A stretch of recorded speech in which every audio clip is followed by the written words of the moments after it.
Welcome back to the One Shot Movie Podcast, where we break down movies and we rate them on four different scales: acting, plot, overall, and rewatchability. I'm your host, Vincent. And I'm Johnny. Welcome back to the show. This is our first episode on Zoom in quite a while. We Yes. have two really good guests that we've Yeah. gotten to know for the last couple of months. So introduce yourselves, guys. So howdy, my name is Jess, also known as the Cosmonaut. I've been knowing these guys for a little bit, get to know them, and yeah. Going on, guys? My name's Nick. I host my own Devils Hockey podcast, so this is a little bit of a different change of pace. But the last couple of months we've gotten to know these three guys, and it's been a whole lot of fun. So I'm excited to dive in. Gotta say, it has been a lot of fun, hasn't it? It's been wild though. It has been. Yeah. To be honest, yeah. And this obviously wouldn't be possible without the Dead Podcaster Society. Of course. Gotta Not send at a all. mention to that. So thank you to the Dead Podcasters for everything, and let's get this episode rolling. So what movie do we have You know what? today? Let's actually real quick. Let's give a special shout out to Rob Quick. He's actually the one that created the Dead Podcaster Society. Actually brought us all together. Yeah. So I want to give him a special thank you. I know he's not going to be with us at school anymore. Either will John, but that's a different story. Right. Just a special thanks to Rob. Hey, there we go. We got the pin rocking. I have Yes, I have my medal right here. Hold on, let me see if I can get it. It's blocked by a few things. All right, here we go. I have my medal that we got. Beautiful. And then we have on the back. It is so blurry. I can't see I that. know, but I'm trying. But it says some nice stuff on it. Yeah. Pretty cool. So thank you to Rob. Thank you to the Dead Podcasters for making this happen. Yeah. So to this episode, we are reviewing Guardians of the Galaxy Volume 3. Oh my God, dude. This movie. What an adventure. What a fantastic culmination of the series. Oh my God. This awesome. This was a perfect end to the Guardians series. I have to say, it was beautiful end. Perfect way to end the Guardians. I guess the original Guardians. Their story. Yeah. So, And then I have to add, this is the first movie I actually went out to cinemas to see in a while. And honestly, I'm really glad I did, because it was a great experience through and through. Like, honestly, I don't think I would have rather seen anything else for first time in a theater in a while. And I was telling Johnny this earlier, but I went to see it in a theater in Sparta. Now, this place is fucking weird. Wait, did you actually go to Sparta Theater? I did. Oh my God. You know what I'm talking about? Oh, of course I know what you're talking about. As I was saying, so this place is in like the weirdest location. It's got a Panera next to it, and it's like shares a front door with a realtor's office. So you walk into it, and then you gotta go down like 4 flights of stairs. It is probably the sketchiest movie theater you will ever go to. Oh my God, dude. I walked into that place and I'm like, I hope I don't get robbed, stabbed, or locked into this place. Oh yeah. There used to be so the Panera used to actually be above it. Yeah. And you would go down the stairs, and there was also actually a Rita's on the other side of it as well. There used to be. Yeah. And then I get into the theater. There's 2 other people there. Oh, that was I gotta say, that was the best thing about it. You would have an empty movie theater every single time. The last movie I saw there was Endgame, actually. Oh my God. Okay. Because I was like, okay, I either got to see it right now or I'm not seeing it for another week, and I cannot wait a week. Right. Yeah. No, I went opening night for that. I think the crowd was crazy. Oh yeah. I saw that early. Yeah. Lucky you. I was down in Washington because my sister had an internship, so we were going, and we were going to pick her up, so we were just spending the like week or weekend there. And I was so I was so mad too because I was like, I swear to God, if we don't go see Endgame, I will lose my fucking mind. So, um, my mom, who wasn't really, she hadn't seen any of these yet. So she went out with one of my sister's friends and just like kind of shopped around and did all that stuff while me, my dad, and my sister went and saw Endgame. And I come out of the theater and my eyes are bloodshot red from the tears. And my mom's like, Yeah. "Are you okay?" And I'm like, "No, I'm not okay." Like fucking Iron Man died. But if we can jump back to Guardians here, let's start breaking it down. So the genre of this movie is action, adventure, and comedy with a runtime of 2.5 hours, and it was released May 5th, 2023. Yeah, I mean, it's rated PG-13, and it has something very, very special in it that I'm assuming we're going to talk about later on. Yeah. Um, but the plot of this movie is still reeling from the loss of Gamora. Peter Quill rallies his team to defend the universe and one of their own, a mission that could mean the end of the Guardians if not successful. Wow, that gave me chills reading it. That actually gave me chills. Just knowing the plot of this movie and everything, that it gave me chills reading that. And But I gotta add, for being a PG-13 movie, it's metal as all hell. oh, it's Yeah. I gotta say, it's pretty fucked up. It's Like honestly, it's like verging on that PG-13 to that R rating. oh yeah, 100%. Honestly, Yeah. if they added just a little more effect to it and made it like actually bloody, it would have been rated R, which I would have been completely okay with. Mm-hmm. But like even still, it had its gory moments. Like which surprised me. Yeah, no doubt about that. Yeah. So if we can jump forward into pacing, what do we think? Was this movie paced too fast, too slow, or was it just right? I mean, I think it was just right. The fact that it told that whole story in 2 hours and 30 minutes was incredible, and they didn't stay too long on like some of the like, slower scenes or like, plot developing scenes. They just kept everything moving, got to the point of what they were trying to tell in the specific scenes, and I think it was paced perfectly. I have to agree with you there. Especially like you were saying, like with those scenes that like didn't really mean as much, like the scene on the whatever the Oregon planet or whatever the hell that was. They didn't spend too long on there. They got what they needed and then they just had to find a way to escape. So, yeah. And I like how it didn't follow the trend of like going 3+ hours. It didn't need to. Like we were saying, it got the mission done. Like whatever needed to happen happened, and then you just kept moving forward.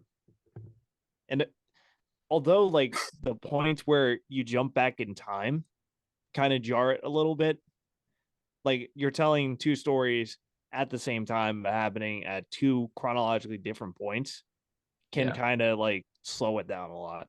I think they did that perfectly though. Like I think the way that they put everything together, featuring past stuff and then also the storyline that's going on now, I think it was done beautifully. See, I like the concept of it, but I don't like the execution, to be honest with you.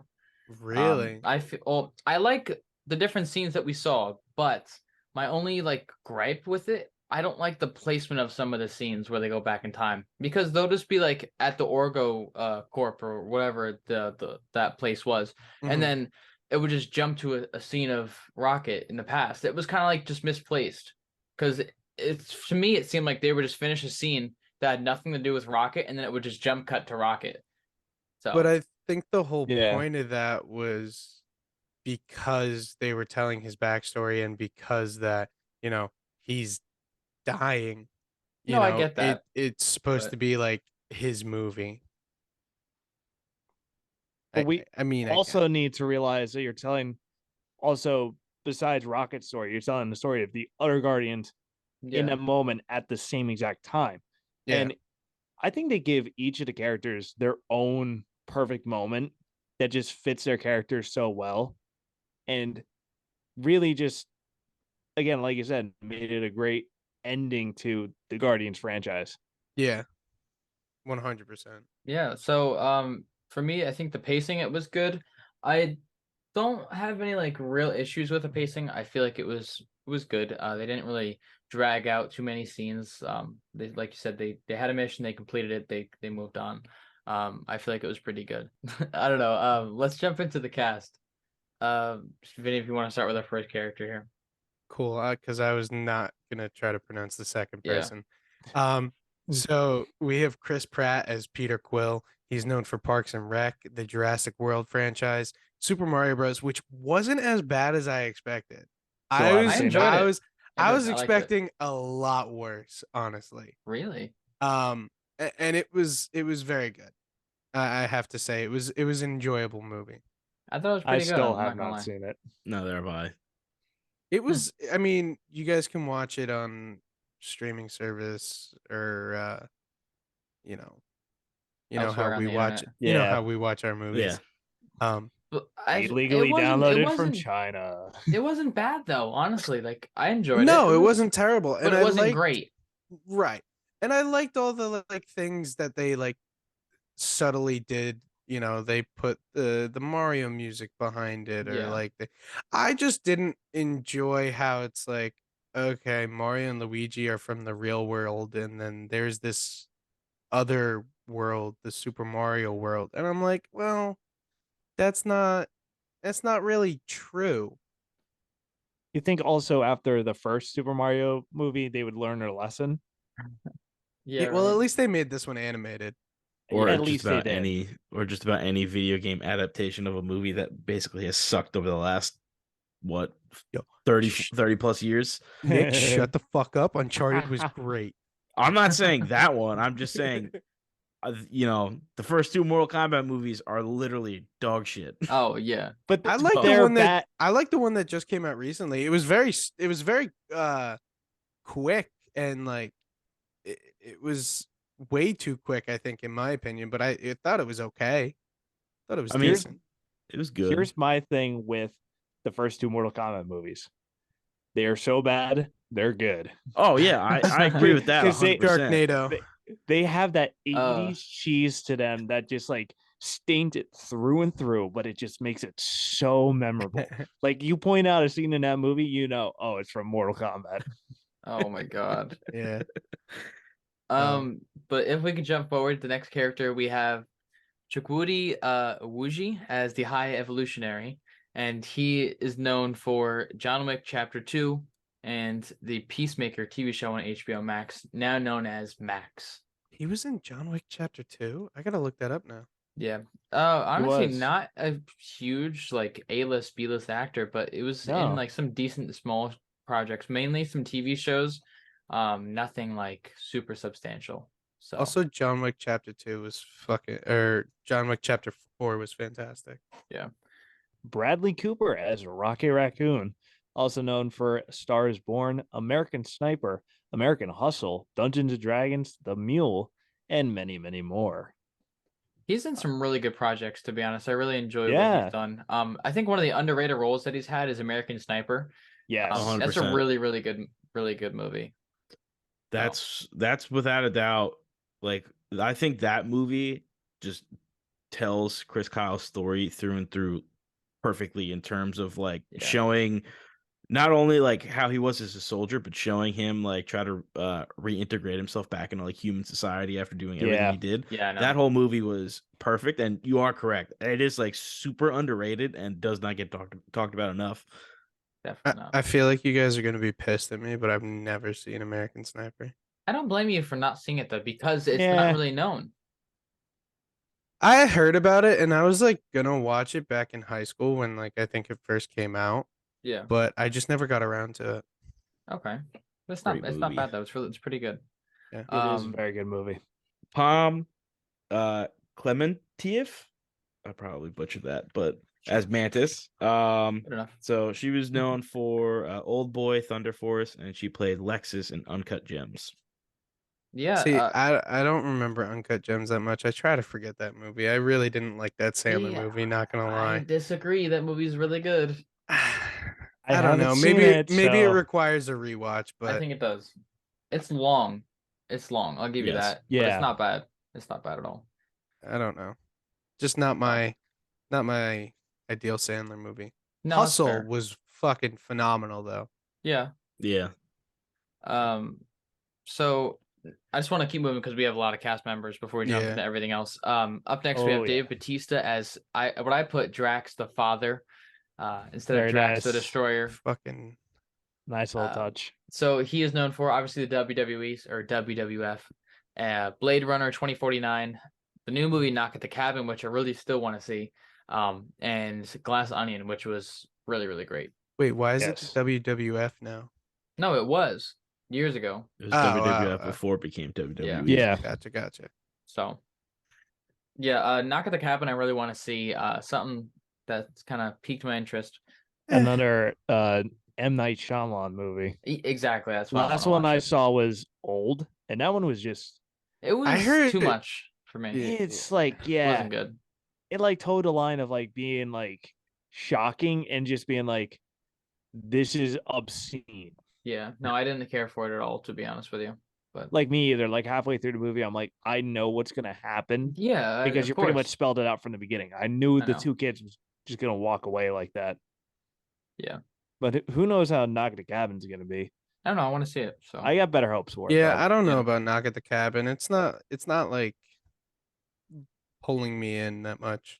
That's the thing about cinema nowadays. Is like not too many are like reeling me into the theaters anymore. Well, it's because they tell you the whole story in the fucking trailer. In the trailer, yeah. That's what I'm saying. And it's basically just all like reboots. I know. Yeah, that's true. Yeah. Like I'm a big Evil Dead fan. I still haven't seen this new movie because I'm kind of like, I don't really know if I want to go Not back. gonna lie, the trailer scared the shit out of me. Yeah, but it's like, you take out the whole concept of it with the fact that the cabin is basically a main character of the Evil Dead, except for obviously the third one, and then you just take that out and it's just a book, and they're just in like an apartment. And then you're speaking gibberish to me, I don't know, to be honest. And then my bad. Evil happens, big battle ensues, and then next thing you know, someone's dying. Yeah, gotcha. Okay, a lot of sounds about right. Movie. Yeah. But up next, we have Karen Gillan as Nebula, known for Selfie, Jumanji 1 and 2, and Doctor Who. Never seen Doctor Who. She was in the 38 episodes of that TV show. So I was like, oh, that's pretty substantial. So we might as well add that in. I've never watched it, though. Yeah, no, me neither. Who do we have up next?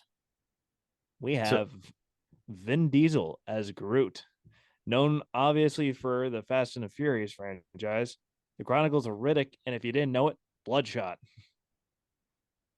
I have to say, when I first saw Bloodshot, I liked it, but now I'm seeing clips on TikTok and I'm like, this CGI is terrible. Yeah, I'm like, this is so bad. I had no interest in seeing it. I thought it was interesting. I really did. Isn't it based on like the Dark Horse comic? Yeah. Or I think he has its own comic. Yeah, really? Something like that. But yeah, did you I'm hear still they're a sucker making for Fast X into a fucking trilogy now? No, yes, really? Yes, I did hear that. Oh my god! What one of the guests I had on one of my Zip tours at work mentioned that, and I'm like, you got to be fucking joking. And did you fucking hear what the Vin Diesel's I guess wife, girlfriend in the movie? Did you hear what that actress said to a reporter? Oh yeah, no. Michelle Rodriguez. Yeah, she goes, "Oh, how many Marvel movies are they gonna make? It's getting so repetitive." I'm like, "Bitch, you just turned your finale into a trilogy. I don't want to hear it." Oh my lord! Yeah, and on top of that, there's an endless amount of comic books to go off of that you can make everything. Yes. It's like how many times can you shoot a car in a fucking space and expect something different? Yeah, like how did they not end it there? A car went into fucking space. What are you gonna do to top that? You know, that reminds me about the new Transformers movie. Fucking robot beasts. What the fuck is that about? Well, that is a whole thing. I saw a Transformers for it. Transformers needs to stop too. It did for a while, at least. I know. It should have stayed there. It needs to fucking stay dead. Hold on. I saw the preview for it when I saw it today, and I have to say I'm hoping that it's like a soft reboot of it because it looks okay. No, it doesn't. No, It just the is whole a concept soft bothers reboot. me. It needs to stop. But this is the thing, though. What they're doing is they're setting up for, because Transformers has this whole Beast Wars thing. They're setting up for that, which, Okay. hey, I Merchandise. commend them. Well, there's that, but I commend them for Toys. actually like switching it up as opposed to, let's see how many times we can just fucking go save the world from some random terrorist that just pops up Some out of nowhere. MacGuffin. The first three The moon's with haunted Shia, again. first three, Shia LaBeouf. I'll take those. I'll take those any day. Fuck this new shit. They should have stopped after Shia Yeah. was like, I'm done. They didn't need to make a Bumblebee spinoff. They didn't need to fucking do anything else. The Bumblebee spinoff, and Sucked. I've never seen it. But that fucking shit can suck my nuts. I'm sorry, but these need to stop. I have a hatred towards that movie because one of the people I was friends with at the time wanted to really go see because he's a big Transformers guy, and we ended up seeing it over Into the Spider-Verse, and to this day I'm like, I wasted fucking $20 of my life to go watch, When you to go could- sit through 2.5 hours or more of that bullshit excuse of Bumblebee's backstory, which I did not give a shit when about. you could have watched a Damn. You 10 did times better what? movie. Yeah, I'm not proud of it. And then I went Oh and my saw God. Spider-Verse twice, and I was like, yep, I spent like That's $35, and you it was should have great. dropped. You should have dropped him as a friend after that. Well, he Yeah. was. Hey, okay. Just moving it forward here. Who do we have up next, guys? So we have Will Poulter as Adam Warlock. He's best known for We're the Millers, The Maze Runner, and Detroit. So, I mean, We're the Millers is like It's top 5 comedy movies for me. Yep. Yeah, that's really good. It's honestly crazy to think that he's the same person. Yeah, right. Yeah. It's honestly Also insane. It's strange. It's really strange. He's so he's so funny in that movie. No, A no spider doubt. bit my ball sack. That's so fucking funny. Oh.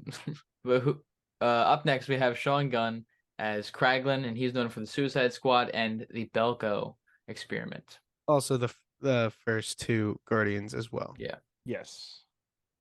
Up next we have Zoe Saldana as 2014 Gamora, not to be mistaken with Splat Gamora. She's known for Avatar, Star Remember, Trek. she's not dead, but she's dead to us. Yeah. Yeah. Avatar, Star Trek, and the Atom Project, and I'm also assuming Avatar 2, The Way of the Water. Yeah, I Um, don't even know. I haven't think so, seen though. it. Neither have I. Yeah. I was like, I'd like to watch that movie in the comfort of my own home, so I could if I have to get up to go to the bathroom during that Yeah. like 3 hour plus Yep. movie, I can. Exactly. Yeah. Exactly. Did you hear that they're gonna release like a Snyder cut? VFX cut of, and it's gonna be like 5 hours long. No, we Good don't need lord. it. We don't need it. I mean, granted, I did watch the Schneider cut in one sitting, but So did So did I, and but it it's was ass. terrible. We yeah. actually still have that episode to release. We recorded We it have yet to put almost a we year have- ago. We have yet to edit it or put it out yet. Yeah. But Just been refusing to. Yeah. that's I don't understand the appeal of like those types of movies being like 3 hours plus. I'm like, I understand you want to tell your story the way you want to, but it's like, as a person, it is very hard to hold in going to the bathroom for fucking 3.5 Oh, yeah. hours. Yeah, of course. I held it for Endgame, and that was difficult. Yeah. Like let me tell you, the Batman. Oh my, I've only seen it once, and I refuse to see it again just because it's 3 plus 3 hours. I just kept losing interest in the Batman. I had to pee so bad towards the end when they were doing the whole thing in what was Madison Square Garden, and I was just like, Mhm. I was like, all right, come on, let's wrap this up. I gotta go to the bathroom. Like, how many more things can happen before you end this movie? So yeah, right. So since we're on the topic of DC, I tried explaining the Flash movie to my dad, and he was like, "What are they doing?" He's like, "What is it?"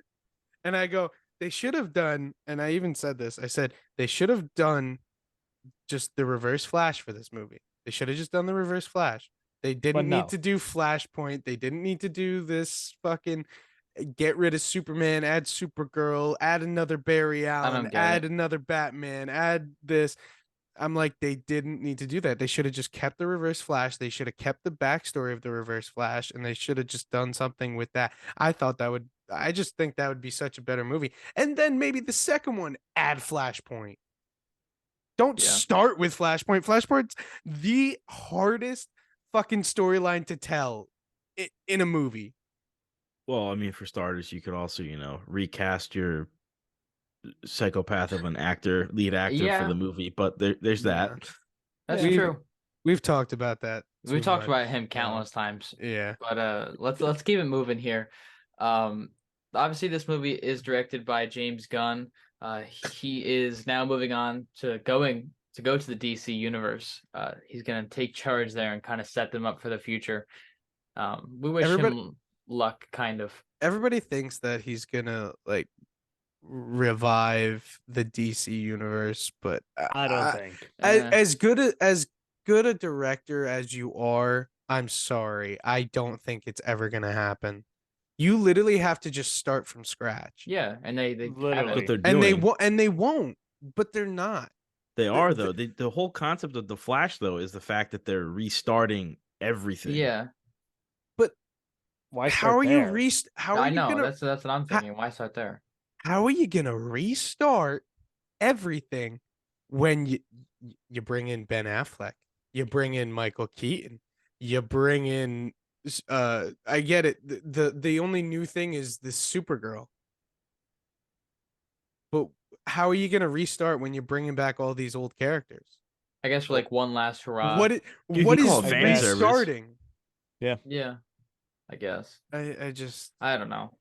The thing I think though with him doing this, like, I think it does hurt Marvel because he's worked with all these characters and he's done a great job with the characters. But the other thing with that though is he knows the superhero MO and he's done it well countless times. So I think him going there to kind of help with that could hopefully, and I say this in bold letters, hopefully revive the fucking disaster that is the DC universe, because I have been, we can only countless hope of times to experience those piece of shit movies. We can only hope. We could use a good Superman movie. We really could. Yeah. I really want a new one, but it's not gonna happen. Anywho, not in the next couple of years at least. Yeah, no, I know. But if we want to move forward into some visual effects from this film, bring it back to Guardians. What do we think of some of these visual effects? Because I thought they were fantastic. I thought they were great. They were all great. Yeah. They were just beautiful and even they were beautiful. They were horrifying. They were like it perfectly. They were exactly. They were just like everything. You had one side of the spectrum all the way to the other one. It was just great. Yeah. And I know a lot of people. Oh, sorry. Finish what you were saying. I know a lot of people have been on Marvel recently about their visual effects and how they've been like completely dog shit. So I'm glad that we had a good film. Yeah. That had some at least decent visual effects. Like this one was good, but like everything else recently, TV shows and whatnot have just been really, really bad. So I'm glad we got something that was like good. Yes, we have visual effects, but a lot of this stuff was practical. They actually broke a record for how many cosmetics that they used. Oh my god. I was watching the credits. The number of like makeup artists that they had on the credits was insane. Well, they broke the record for facial or prosthetics. Prosthetics. That's the word I was looking for. I couldn't. They broke a record for like however many used in a movie, which I think is super interesting. which is crazy because Damn. they have so many different like looks, so many different species. Like literally, they made everything and anything here. Yeah. Like Yeah, I you know. just look at the High Evolutionary, for example. They literally Yeah. pulled his face off. I know. That was really cool. Yeah. For me, one note on visual effects was the scene where the children and the animals were like boarding the planet nowhere, and Yeah. the CGI of just all the animals and the bridge itself just looked really good. So I think that was I fantastic. think that might have been the peak Oh, yeah. of the visual Yeah. effects, Yeah. just because there was so much going on. But Okay. I need somebody to explain this to me. So The top I bullet point. I noticed this when I was just squeezing by the credits. Mhm. And it's waiting for the post credit scene. Was in the special thanks they thanked Garbage Patch Kids like collectible cards. And so I'm like, oh, that explains a lot because I think they did take inspiration from a bunch of them from Garbage Patch Kids. Interesting. I did not. I didn't even know that, to be honest. And also, I think there was also a few in, like when Gamora was going through his backpack. I think there was a couple in there as well. Yes. Yeah, Yeah. you're right. There was, yeah. I do remember that. Anybody else have any notes on some of the visual effects, GFX, or anything like that? No, I think they were all just really, really fucking good. Oh yeah. Yeah, I think that's the consensus for everybody here. Yeah. So we can jump into some cinematography, which was really good for this film. It was fantastic. Yeah. I have really only one note, to be honest. Just something that sticks out above everything else that I need to mention. I think the best shot scene in this entire film was the corridor fighting scene with Hands the entire down. team. Hands down. Agreed. You had slow-mo, tons of action, gore, bunch of visual effects, people or robots getting cut in half. It was a perfect culmination of what the Guardians are, and we didn't have that scene in this movie yet because we have it at the beginning of Guardians 2 where they're fighting the big things, and then you have it in Guardians Mhm. 1, but we were missing it, and then we finally got it, and that was just really perfect. Yeah, and I think because it was all shot in one sequence in one shot, I think it just it just made the movie better and the whole scene better itself. Yeah, John's getting a little I can sleepy over agree. here. That I am. Yes. What do you guys think about some of the cinematography, some of the shots that were done? The one scene where Adam Warlock was flying through Counter Earth, I thought that was like some of the coolest That was shots. really good. Well, they did flying like that I've they did seen. multiple angles, right? Yeah. Yeah. It was It cool. was really good. And like where they like stabilize some of the shots on him as he's flying, which is awesome, and like brought up that moment a little bit more. So I actually have the movie running right now. And I just saw something that was actually really, really cool. So they're at Orgo Corp right now. And you know when Mantis and Drax are spotted on the security camera? Yes. So I actually just watched. Oh. So it's this the monitor of Mantis and Drax, and it's a quick little pullback, and it shows James Gunn's wife and somebody else, and they're like, "Oh, aren't we looking for the description?" And the pullback of that was it was actually so good, and I just saw it and I wanted to talk about it. I thought it was fantastic. I love the scene when they think they throw their suits in the storage Yeah. locker, Oh, and then like yeah. they're getting like interrogated, and you just casually see them float on by through the through the Oh, window. yeah. It Yeah. was perfect. Let me add a point on here. Chris Pratt and Nathan Fillion, they have great chemistry. Oh, Like, yeah. they just went off like one another Yeah. perfectly. Because like if you really think about it, these two guys play like very similar roles in each of the things that they do.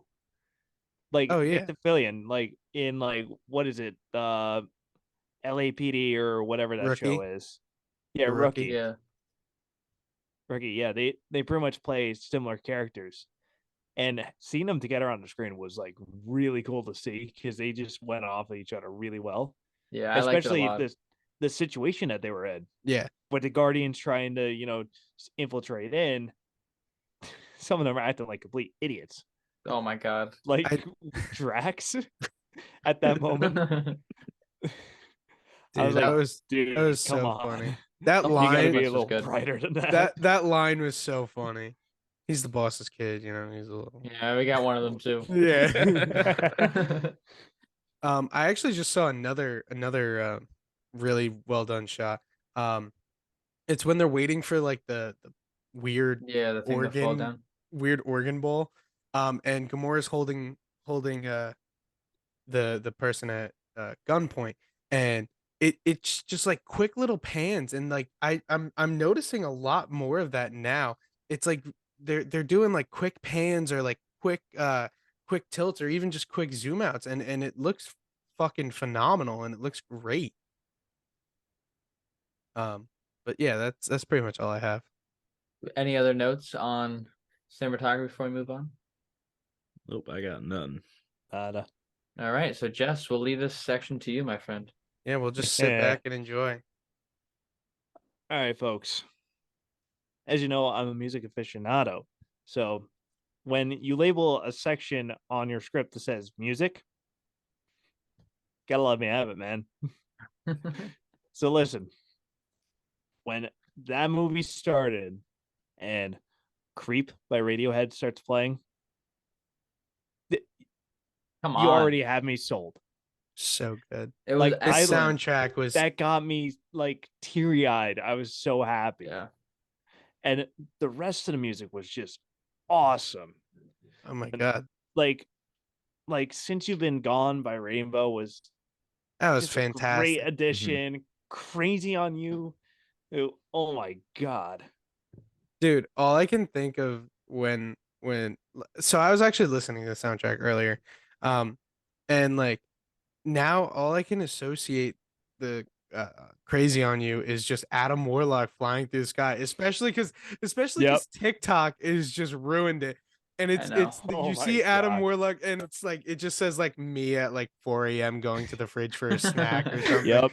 And it's like these things are just so funny, and like Yeah. TikTok, it has just fucking raised the bar for some of these things. But And then also take with it the away. music, the fact that they use it diegetically in the movie as like emotional points and moments that they hit is just awesome. Especially towards the end with the iPod or whatever that had the note said, "I went back to get this for you." Yeah. Yeah. Awesome, because again, especially what happens at the end of the movie is just the perfect send off for it. I love I have to say I love the part where um Chris Pratt puts in the earbuds, and it's No Sleep Till Brooklyn. I But know. Beastie then Boys. but then it's just like you hear it in the background too, and then they all turn like, and then Rocket goes, I'm done running, turns around, music Oh is my god. full, and it's just like, Yeah. oh, it's so good. Like Yeah. you hear it in the background, and then you just hear Rocket go, I'm done running, turn around and start walking to the High Evolutionary. Yeah. And That then was the awesome. music just goes full, and then you see the slow-mo walking. Ah, so fucking good. I just Yeah. can't. Well, speaking of that song, there's actually a link between this I movie hate you. I knew and it. I knew what Super Mario Bros. I knew somebody was gonna bring it up. Well, obviously we know Chris Pratt is starring in both, so I think that he had an influence on which songs make it into which movie. So Technically, if you think about it, Mario Bros came out first, so No Sleep Till Brooklyn was in Mario before I guess Guardians of the so. Galaxy 3. Yeah, Oh well. but I think it opened with No Sleep Till Brooklyn, Super Mario Kind Bros. of. Yeah. And then this one kind of towards the end. So Yeah. I I don't Yeah. know. I think it's I thought it was funny because I saw a TikTok, and it's like, you guys remember the one episode of Phineas and Ferb where like Dr. Doofenshmirtz is like, if I had a nickel for every time this happened, I'd have two nickels. But it's crazy that it happened twice. Yeah. So I see that meme, and it's a voiceover of that, and it's like Chris Pratt being in two movies with with No Sleep Till Brooklyn playing. It's like it's crazy that it happened twice. Yeah, It it isn't a was lot, but it's strange to happen twice. Yeah. it was funny too because like I saw that movie and then obviously we were talking a little bit earlier when I went to go see Blink-182 in Brooklyn. They finished their set and at like every concert they like put on like house music or something to like as you're leaving. Yeah. Yeah. Fucking No Sleep Till Brooklyn comes on. I was just like, oh my god. Yep. That's funny. It's so But funny. no, I think that song fit like perfectly with that whole scene, and I was Oh just like, yeah. I was like sitting there, and I was like, I'm fucking hyped just listening to this and watching them I absolutely know, right? decimate everyone in the hallway. Yeah, Yep. that was Dude. so awesome. Oh, so good. We're gonna take a moment, mention some of the merch. Please go buy merch because we're broke and we need Check it to keep out. the We got a bunch show of new going. stuff. I actually have my desk mat right here. I have So, mine too, but I can't. We need Can't lift something to it. keep the lights on here. we gotta keep the Yeah. lights on, guys. So if you like what you see from us, you want to see more, go click the link in our bio or our description to go to our store and I don't know if we find have our new stuff. I don't know if we have oneshotmoviepodcast.com anymore. No, I know, but we have It's gotten too it'll be expensive. the domain. Let's see. So We have lost it's lost okay. One Shot Movie We'll Podcast. work it out. No. Holy shit, that was quick. It went. Somebody took that quick. Really? Yeah. Wow. That's a thing now? Somebody else is using it? Yeah. Somebody has our thing now. Dude, they wanted $45 for us to continue our domain name. I'm like, are you out of your mind? What the hell? What? What the fuck is this? Oh. Oh, no, nobody got this. There's nothing there. I It don't says know this about that. domain has expired. If you own this domain, contact your. Yeah, so it's doesn't. It's I not don't know. anything. Mine went to something. Really? Yeah. I don't know. But go buy merch. Anyway, yeah. T-shirts, hats, beanies, sweatshirts, zip-up sweatshirts. Maybe we'll drop some tank tops for summer. Maybe we'll see Please what we can do. figure out. We'll let you guys know. So, Yeah. Just buy a hat. You're a hat guy. big hat Buy guy. a hat. I mean, they can get rid of that I'll ugly buy a hat you hat. have on now. Yeah, you can get Oh rid of wow! that hat. Just drop a One Shot Movie Podcast hat on top of my head. There we go. Perfect. That's your thing. Yeah, we'll see. But let's move forward into our next segment.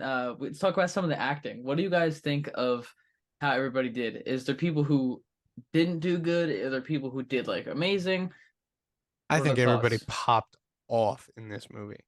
Everyone was think amazing. Yeah, I think it was fantastic. I think everybody did a great job. Any Honestly. complaints about anything? No. No, I got nothing. I mean, they No, all not did really. fantastic job. Even like the characters that were on for like 5 seconds, like nothing. Like they all did great, and it all went like very Yeah. smoothly, and they all played their roles perfectly. Yeah. No, I can agree. I feel like normally I have an issue with the the actress who plays Mantis. I guess it's just because her character is normally really cold. Yeah. But I liked her performance in this. It was pretty good. So Yeah, I think she did great. Uh, it's been brought to my attention that Bautista is very like stale and very like the same yeah, kind of character throughout all of the movies that he's in.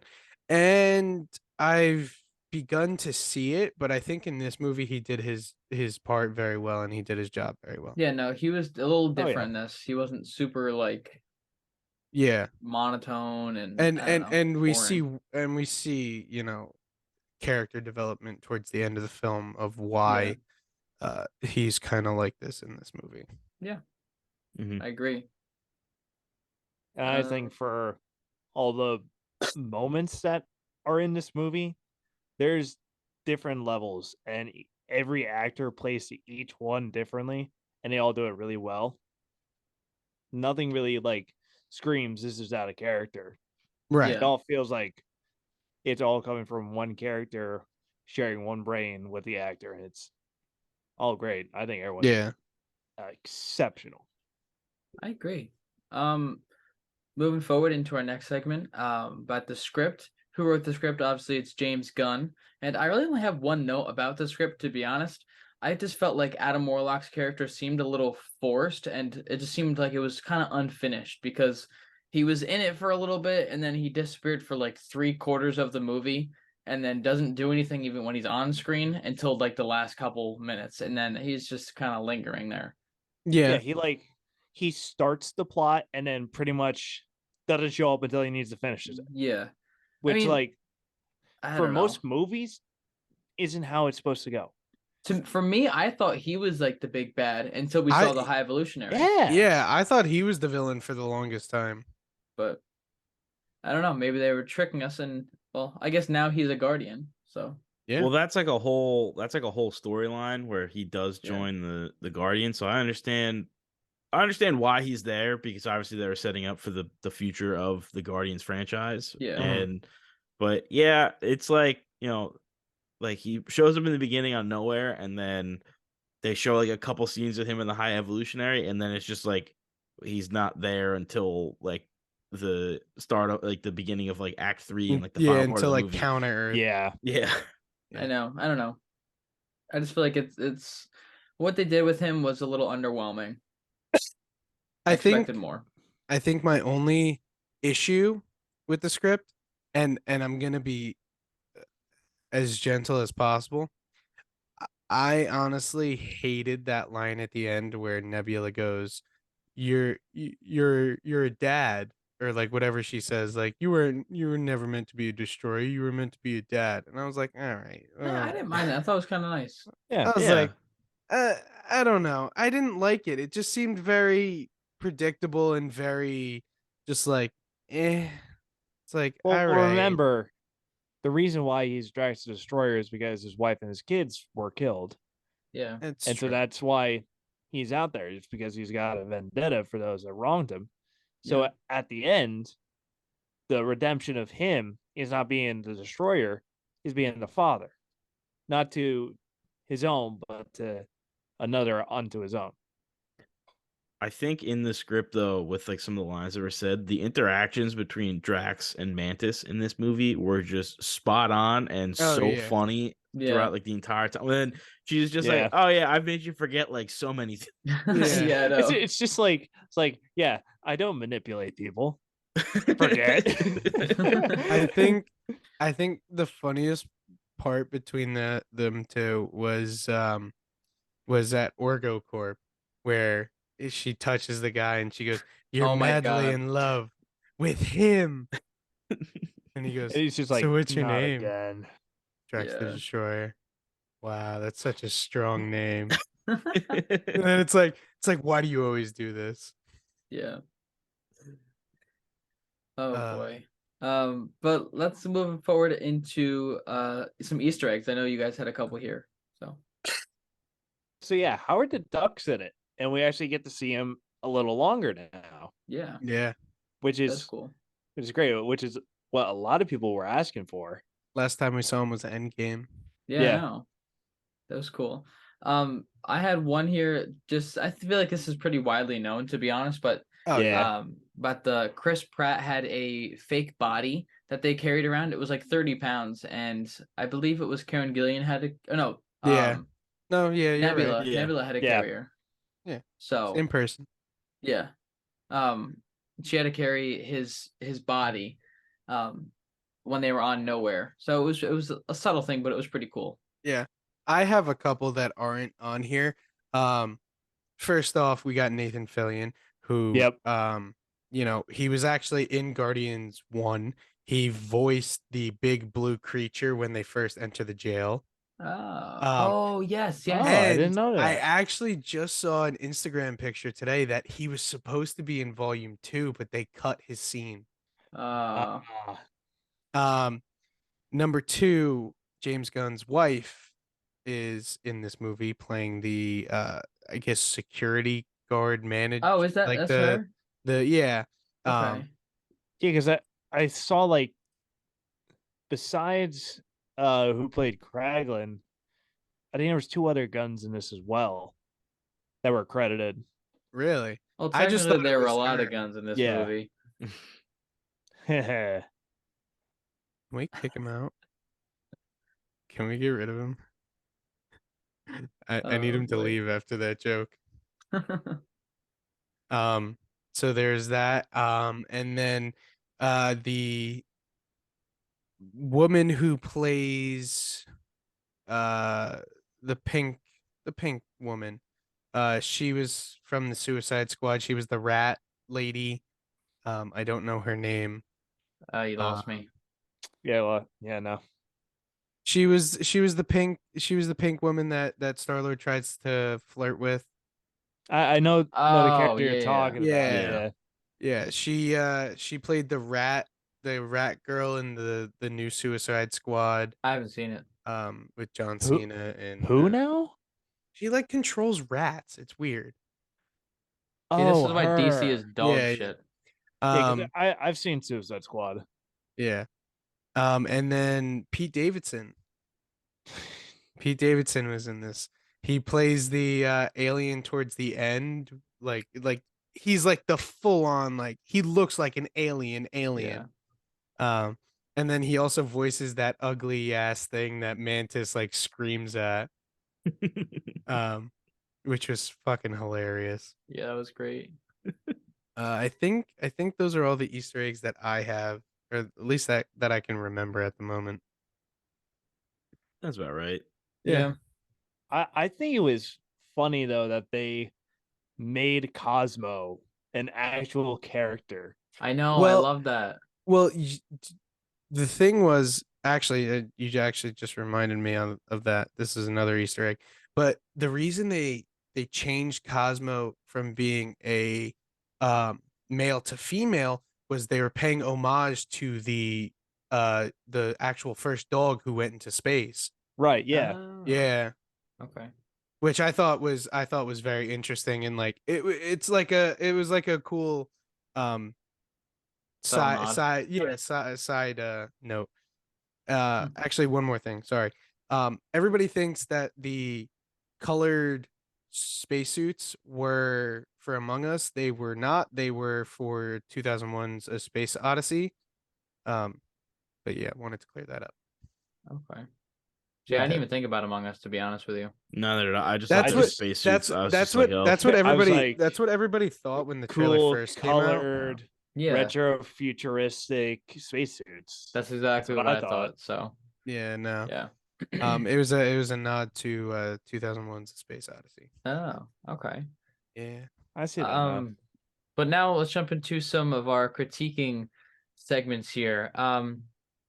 So we have movie ratings on websites. First up, we have IMDb giving this movie an 8.2 out of 10. Interesting. Another similar one to that is Rotten Tomatoes giving us an 82%. And then finally wrapping it up, Metacritic with a low blow 64%. What are Man. they thinking? That hurts. Yeah, but the user score on Metacritic was an 80. Okay. So it's different. On Metacritic, I'm more worried about the audience score Yeah, than like that's the how I am actual too. critics. Yeah. Because like the critics are big wigs that honestly pretend to care about movies Yeah, and then I know. don't really care about movies. Yeah, but And the then thing, they end up hurting the industry at the end. yeah, in my I know. opinion. You know, the thing that I found out recently about Rotten Tomatoes, their percentage isn't people who thought it was like an 82 out of 100. It was 82% of Right. people recommend the movie. Yeah. I thought that was pretty cool. I never knew that. That's interesting. Somehow. But yeah, I thought that was pretty interesting. What do we think of these scores? Do we agree or disagree? I agree with yeah, if you want to go first, Vinny. I agree with IMDb and Rotten Tomatoes. Metacritic Yeah. pisses me off a little bit because this is just such a Understandable. fantastic movie. Yeah. Yeah. And honestly, like both IMDb and Rotten Tomatoes are pretty much the same score. Yeah. Like if you think about it, 8.2 out of 10 is just 82%. Yeah, Yeah. exactly. Same thing. So I But think they're low.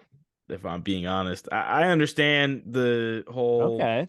thing of superhero movies are all kind of the same in that sense, but I just think if you could talk about a perfect superhero movie, this one is definitely in consideration for how it plays on the seriousness of the plot, it continues to develop the characters, and it has funny parts, which you always need some sort of like comic relief in the movie. You can't just be all seriousness with no like little breaks to break everything up. And I just think I think that it's low. I mean, I understand Marvel's movies in the last couple of ones that they have released haven't been necessarily great, but I think this was like a true superhero Marvel movie that like we have like I'm This trying to is think of the what word.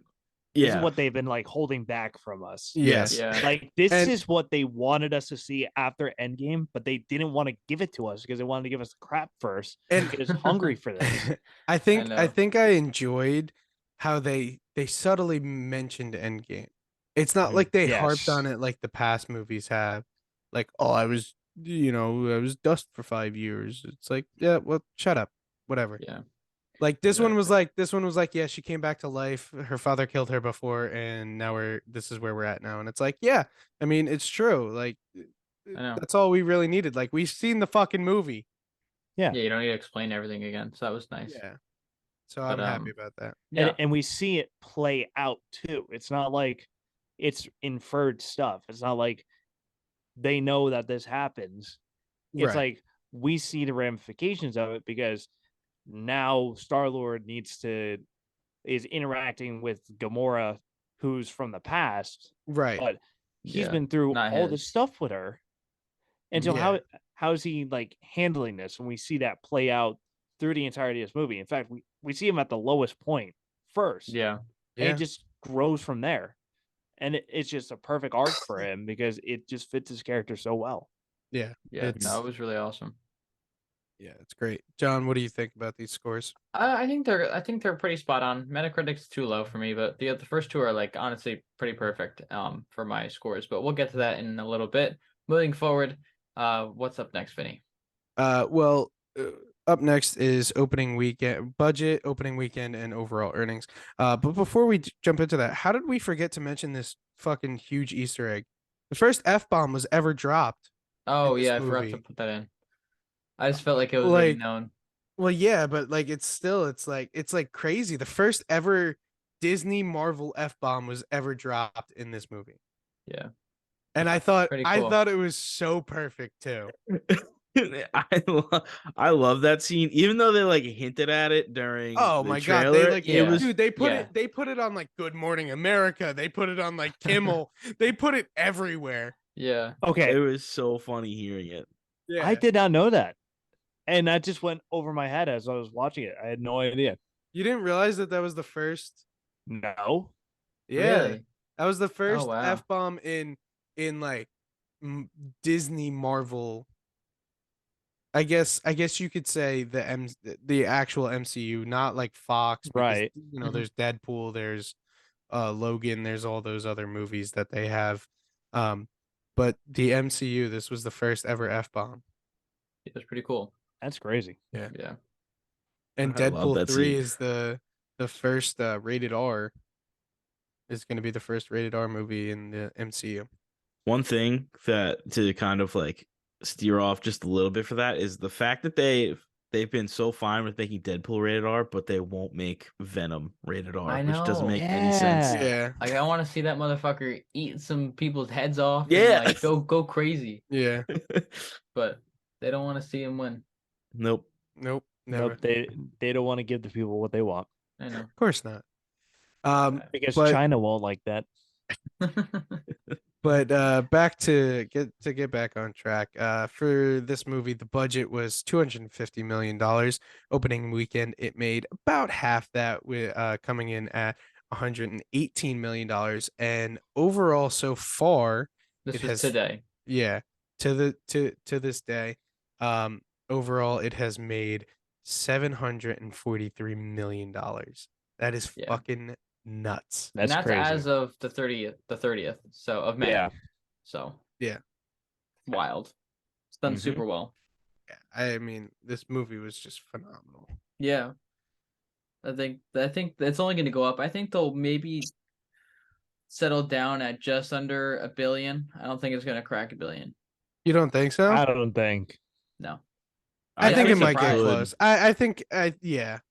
Because how many more I weeks mean, does it have in theaters? Probably like one or 2? two at this well, point. if you think about Yeah. it, May 5th.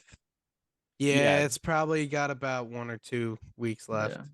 But we'll I don't It's see. know, like the though. initial wave of people seeing it after it first releases is like coming crashing down at this point. Yeah. Yeah. It's all the rewatchers now, pretty much. Yeah. But you And gotta think people though that were too. like late to it. I mean, they kept a lot of movies pretty long in the theater. Like, I mean, they put Top Gun back in like 5 or 6 times. Dude, That's you Yeah. know true. they put Puss in Boots in like they had Puss in Boots in theaters for like 3 months. Yeah, I bet you I could still find a showtime for Puss in Boots right you now. probably Probably. could. So I'm Like gonna look right how? now. Yeah. Yeah. Oh my god. But now let's somewhat try and wrap this up. We're gonna move forward into our favorites. Oh my god. Dude, it's playing at 11 a.m. on Saturday. Oh my god. June 20 on Saturday, June 24th. Galleria, Why the right? fuck? What? We're at Galleria, right? Rockaway. Oh, Rockaway, yeah. Yeah. Oh my That's god. I'm like- nuts. I'm like, are you kidding me? That's insane. I'm sorry. That movie came out last year. Yeah. It's too much.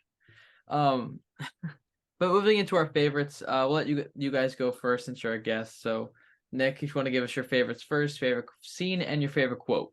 So the favorite scene I wrote down was when it was Groot and Star-Lord fighting on the High Evolutionary ship in that like massive gunfight, which then led to them jumping off of it. I just thought it was great when Groot just grows all of those arms and just literally starts mowing people down and they're dude, spinning that was around. so cool. That was peak. Yeah, that was peak. And then when they jump off the ship and they're like gliding down and basically just use the I forget the character's name, but the High Evolutionary's like assistant as like a to break their fall. Yeah. That was I think awesome. his name's like Recorder. Hold on. Recorder Thiel. Okay. That's the character's name. Okay. But yeah, that whole scene I think it was great. And then like obviously the aftermath of it when they're like, how'd you go off the ship? And then Groot's like, oh, we jumped off. Yeah. I think it was even funnier because like Groot stood there for a while, like after Star-Lord jumped off and was like, and then he just goes, and then just jumps off. But no, I love that scene. I thought it was great. I thought it was like a really like good shot scene in terms of like just like the whole like cinematography of it, like camera angles, everything like that, like the different movements of the camera. And then for my quote, I picked name's Rocket Raccoon when he uses his gravity boots that he teases in the beginning and blasts the high evolutionary. I was like, that's got to be one of the coldest name drops. Oh my god, bro, the that history. was fucking I love nuts. great plants and payoffs in movies. Like Yeah, when the card, like when the movie first starts and you see him Yeah. put that in his pocket, I'm Yeah. like, oh, I wonder what that's gonna be for. And then later on, Yeah. you see that where he rescues all the other subjects. Like, Oh, that was awesome. And then the gravity boots too. I gotta Perfect. say, Every part of that throughout was this movie, I was in fucking tears. So was I. I think Oh, I yeah, cried at least I- 3 times. At least didn't 3 times. I didn't have tears in my eyes throughout like most of it. Whenever they cut back to anything that had Rocket, Lila, Tease, and Floor, I was just like, I'm gonna fucking start crying. Yeah. Dude, so like I think I first started crying when I see Lila get shot. Ah, Oh, that wasn't when I started.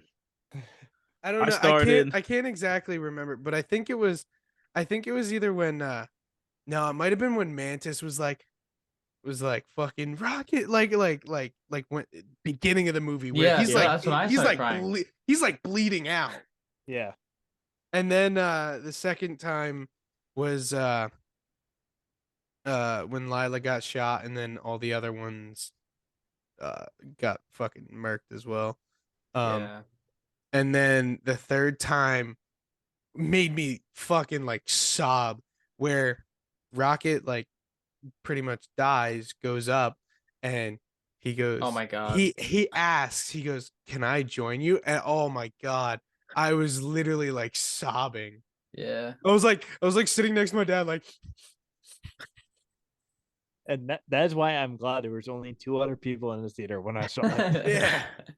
It's like you When- could literally ugly cry at that point. Yeah. for real. When they throw him in the cage with all of them and he utters hurt, I'm like, Oh, every time, Dude. no matter what. I know. It's so sad. oh man. But Jess, what about you? What's your favorite quote and your favorite scene? So my favorite scene was when they were going to infiltrate the orgoscope. Just the colored spacesuits, the way they get in, and that whole sequence is just so great, and the music playing too just makes it awesome. Yeah. Yeah, it was really good. It was so many different good points of that like sequence of the movie. So many Um, different great scenes though too. Yeah, no, Yes. honestly, there really is. There wasn't like one that I knew like the entire time writing the script. I'm like, oh, this is my favorite scene. I had to really like think about it. So I'm like, oh, Right. this scene's really Yeah. good. This scene's really good. There were a few, at Like least I'm 3. still like thinking of different scenes, Yeah. like because like I still got like 5 on my mind. Yeah, and Yep. even for quotes And too, to also- be honest. Yeah. And also one of my favorite scenes is when we see Yondu again Yeah, and Kraglin's Yeah. about to use the arrow again. That moment like really got to me. the heart, boy. Yeah. Oh, I just thought of And it another. murks everyone Yeah. in 1 second. That was Which awesome. leads me into my favorite quote. Ah, hell. Just the number of times it's said in the movie Yeah. and just like the timing and the placement of it is awesome because I laugh every time I hear it. That's And It's I'm just true. gonna start Yeah. saying it. I just thought of another Easter egg. Judy Judy or Julie Greer, the actress who plays Scott Lang's Ant-Man's ex-wife. She voices I think it's Oh. called like War Pig or something. What really? Yeah. Oh, She that's pretty voices cool. one of the High Evolutionary things. Why did a baby just pop up on your screen, Jess? That actually freaked me the fuck out. I don't know. Um, it freaked me out. Um, but I think for my favorite scene, it's this is so hard. I have so many. I think 100% is the hallway scene. 100%. The second one that comes right after it is literally the final, like the final fight against them in the High Evolutionary. I love That's that. cool. I loved how they all came together and literally just fucking beat the shit out of this guy. And he deserved it 100%. Oh yeah. Yeah. And then I think I have 2 favorite quotes. One is the same as yours, Nick. Name's Rocket. Rocket, raccoon, and then just fucking poof. And then the second one is of course I'm done running. And I think those are just perfect because this movie is all about Rocket. Mhm. So he, the character development, seeing him be like, I don't care if I die, I'm going to stop this motherfucker. Yeah. Seeing that, I think it was just the perfect culmination of Rocket's story. Yeah, Yeah. no, I agree. For me, had a tough time finding my favorite quote, but at the end of the day, it wasn't one particular line. It was a conversation between Drax and Peter Quill. I didn't think my favorite quote would be from Drax, but it was. So it's Drax saying, "And we'll kill anyone who gets in our way." Peter says, "No, not anyone." Drax says, "Kill a few people." Peter says, "No, kill no people." Drax says, "Kill one guy, one stupid guy who no one loves." And then Peter says, "Now you're just making it sad." It's so good. That's my favorite That conversation. conversation was great. Yeah. And then for me, Yeah. my favorite scene was the corridor fighting scene. Just the best shot scene in the Oh entire my film. god. Mhm. And I it was can't just get enough of that fantastic. scene. It was No, just neither so can I. good. And I've watched this movie twice, and each time I watched it, you notice something different in that entire scene. Like you can focus on somebody else. Oh yeah, Um, 100%. So it's just there's so much going on that like no matter where you're looking, there's always action going on. So that's really, really awesome. Yeah. So like I said, I have the movie playing in the background, Uh-huh. and I have subtitles on because I haven't muted, and all I see in the subtitles is just Rocket Teeth's floor go now, and I'm like, oh, I'm like, this hurts. So that's it Pulling for on my that. heartstrings. Now we can move forward into our final rankings. Yeah. We'll go reverse order, I guess, now. So we'll end with Nick. So for me, I feel like this movie was a great complement of emotion, comedy, drama, and action. It wasn't necessarily perfect, but it was something for everybody to enjoy. I feel like there are different aspects that we all really loved. But for me, out of the 4 rankings, I'm gonna give acting a 7.5. It was good. It wasn't great. Plot, I'm giving an 8. It's a unique story, but it's not like rock solid. The rewatchability, that's important to me because I like to rewatch certain movies every now and then. So this I'm giving an 8, which is pretty high for me. Then overall, I'm giving this movie an 8. Really fun watch. Wasn't fantastic, wasn't perfect by any means, but it's something I definitely love to see again. Yeah. So for me, I'm going acting with an 8. I think everybody did their jobs fantastically. I really do. Especially Bradley Cooper. Oh my God. Bradley Cooper was fucking phenomenal in this movie. Especially like even though he plays he doesn't even play the raccoon. He just voices him. But like you can still feel and hear the emotion in his voice every single time that he voices this character. And it's phenomenal. And he did a fantastic job with it. Yeah. Plot, I'm going with a 9. I think this plot was fantastic. I loved every second of this plot. Rewatchability, 9. I will continuously rewatch this movie. Once it comes on Disney Plus, I will rewatch it again. I'm rewatching it right now, and I will continue to rewatch this. I think this movie was amazing. And overall 9. I think I'm just so overly happy with how this movie came out because we've gotten so many shit projects before this that I'm just I'm just overwhelmed with like happiness of this. I went into this movie expecting so much disappointment, and Well, I just came out with this fucking masterpiece in my opinion. if I can jump in for a second, that's why my score isn't a 9. I feel like our scores are skewed because it's the first decent project that we've received in a couple, I don't want to say a couple years, but it's been a while. So I feel Yeah. like we can't just praise this one movie as being one of the best of all time for Marvel when it was good. It's just been better than everything else that we've received recently, TV shows and movies, etc. So I can't put it on a pedestal I because of think that. I understand where you're coming from, but it's to me it's not just because it's the best Marvel movie to come out recently. I honestly loved the entire aspect of this movie. You know, the plot, Rocket's backstory, seeing that, all the character development that went on throughout this movie, even Adam Warlock's character development throughout this movie. You know, you see a lot of that come out as well, and I think these guys acted a lot better in this movie than they did in previous ones. Also, you got to give props to the High Evolutionary. Holy shit, his acting was Yeah. phenomenal. Are Oh you yeah. kidding me? He was insane. I would love to see him as the new Kang if it comes down to it, but we'll have to see what happens and where that leads. Yeah. Yeah, honestly, one of the better performances there. Because like the whole time I said to myself, like, this dude is actually a psychopath. Uh-huh.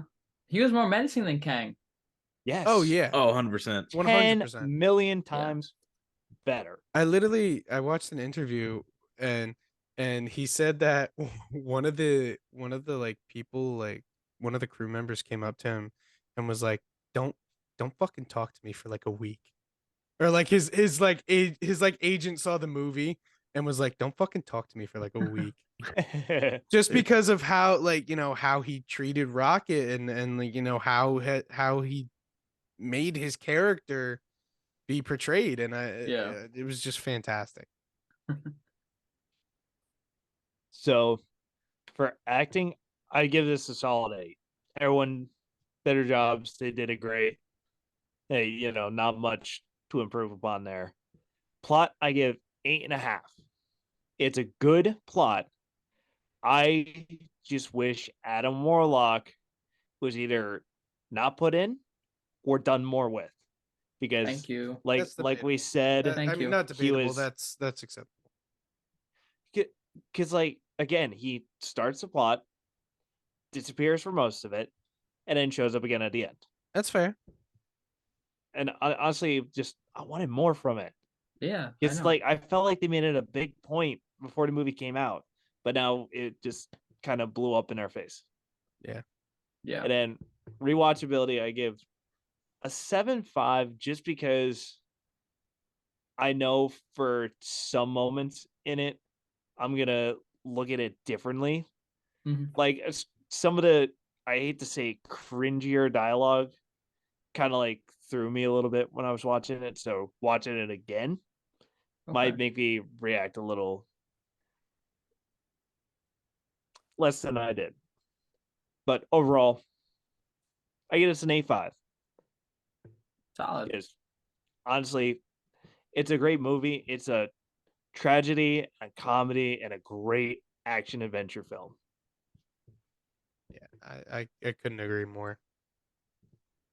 Pretty So, for my final rankings, I had the acting at an 8. I think they did a fantastic job all around for the whole cast of just not only the Guardians themselves, but just other actors in the movie. I think they did fantastic.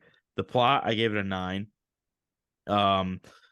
Yeah, I mean, you guys basically all talked about the same points that I would have thought I was going to talk about too, in terms of just how great the plot was of the film. And I really think that it was just great. I think it did such a fantastic job in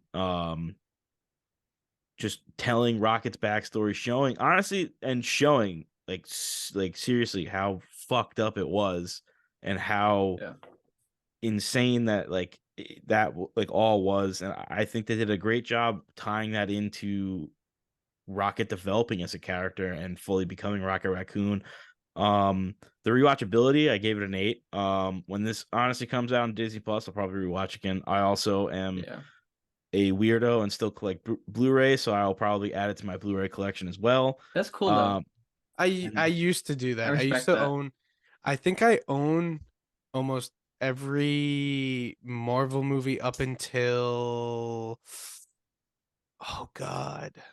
I can't think. But like I used to for almost every year for my birthday, I used to get one. I used to get every single disc. I tried to start collecting the Marvel ones, then I was like, there's way too many, and we're paying for Disney Plus that's never gonna that's never not gonna have them. So I was like, I might as well just do that. And I get like certain ones. I want the whole.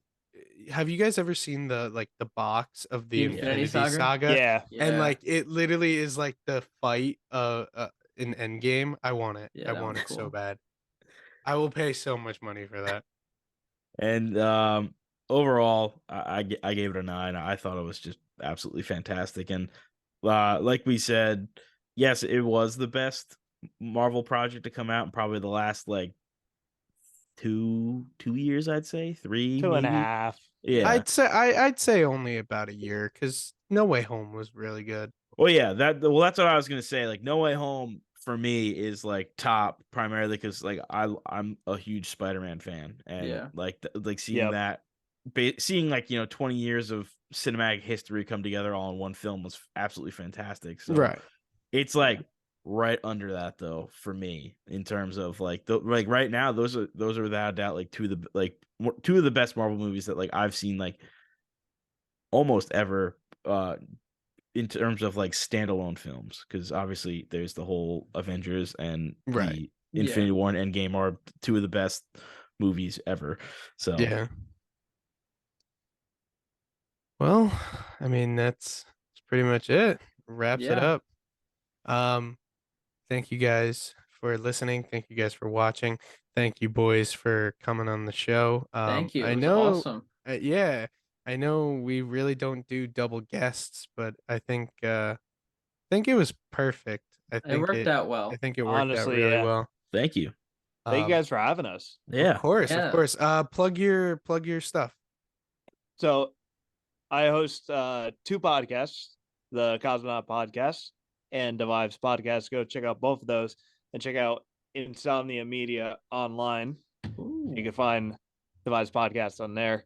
Follow me on Instagram, Jess Carfellow on Instagram, no spaces. And yeah, that's my plug. So I host Devils of the Deek. It's Devils of the Deek on Instagram as well and Twitter. I also stream a little bit on YouTube. You can check that out. My YouTube channel is CGC Schnoz. Go check that out. I've been playing through Resident Evil and Dead Space.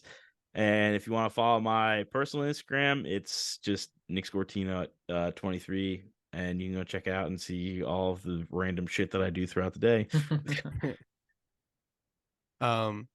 Yeah, so I mean all that stuff is going to be linked in the description, right, John? Yeah. If We'll get if there. it's not, yell at him. Don't yell at me. No, it'll be there. Don't worry, guys. I'll take care of it. But you can also, to keep up with our socials, which John has been slacking on, That is a follow fact. us on Instagram fact. at One Shot Movie Podcast Official. Follow us on TikTok at One Shot Movie Podcast. Follow us on Twitter at One Shot Movie Pod. Follow us on Facebook at One Shot Movie Podcast. Don't forget to get your merch. We'll have to update the website in our link tree. Yeah, I'll take care of that. Yeah, we'll work on that. Discount code for this episode will be Rocket. Rocket. Okay. I think Rocket is the best I like that. code to give out, especially for this movie. Yeah. So make sure you go use that code for 15% off your order. If you want to follow John and I on our personal Instagrams, you can. Mine is Civetta1212, I think. I don't even know my own Instagram. That's CIVETTA 1212. John? Mine's just jbuff_. It'll be in the description. I'll put everything down below. But John thank is you guys. graduating Yeah. technically today. Yeah, technically it's midnight now, so I'm graduating college this Jesus morning. H. Christ. So John is graduating. Everybody wish John congratulations in the comments. This is not coming out. He will be graduated by then. But congrats, John. Unfortunately, I'm not. Here it is. What are you Right looking? Oh yeah. There you go. I know I said I was going to be there, but parking is like way too expensive. It's too expensive. It's not even worth it. Yeah. So. So unfortunately, Yeah. I'll not be there. But I support you. Thank you. But yeah, thank you guys so much for tuning in. This has been a fun ride during this episode. Yeah. Tuned into the One Shot And podcast that's a hosted wrap. by Vincent and Jonny. This show contains movie spoilers, R-rated content, and Hollywood's hottest takes on movies old and new. Listen at your own risk.